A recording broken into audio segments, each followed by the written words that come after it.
đâu? Đi chơi lễ. Đi chơi lễ hả? Lễ gì? 20 tháng 10. Qua rồi. Nhưng mà Muốn gì nữa? chơi tiếp. Lễ gì nữa mà chơi? Biết mệt không? Không. Hả? Tao nói không nha. Biết tốn tiền không? Không biết. Biết kẹt xe không? Cái này biết.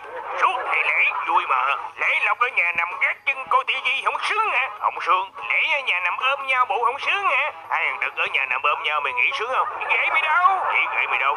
Ê, tự ái nha. Ủa tao làm gì mà mày tự ái? Tao chưa có ghệ mà. Tao còn nhớ là tao chia tay hôm 19 tháng 10 nữa kìa. Ôi mày chia tay cũng lựa lúc quá ha. Chia tay trước ngày lễ một ngày để khỏi tặng quà hả? Tao đâu có ngu mày. Ôi mày điểm thú gì luôn hả? Cái gì? Mày nói ai điếm thúi? Thì mày. Con còn nói lại coi. Mày nói lại coi. Đồ điểm thúi. Ê thằng kia, mày có văn hóa chút được không? Là sao? Mày nói gì? Điểm thúi. Tại sao? Tại sao cái gì? Hả? Tại sao mày không nói là điếm thơm? Nghe nó hay hơn điếm thúi không? Nghe nó có văn hóa hơn đúng không? Người ta nói mình có học. Biết chưa? Biết rồi. Biết cái gì? Biết mì thơm rồi. Ngất ngay không? Ngất ngay. Còn gì nữa? Nói ha. Thì nói đi. Mày điểm ngất ngay luôn. Hay. Tao khoái. Điếm ngất ngay. Hay. Hay không?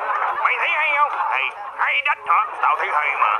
Bây giờ tao mới hiểu tại sao mày không có ghệ rồi. Tại sao? Mày có duyên quá mà. Ý nói tao vô duyên hả? Không, mày có duyên. Có duyên thiệt. Duyên sao? Duyên ngất ngay. Duyên sao nữa? Mày biết con đười ươi không? Biết. Con đười ơi hay mục đích hửi lắm á. Mày duyên một cách Cách gì? rất đười ươi.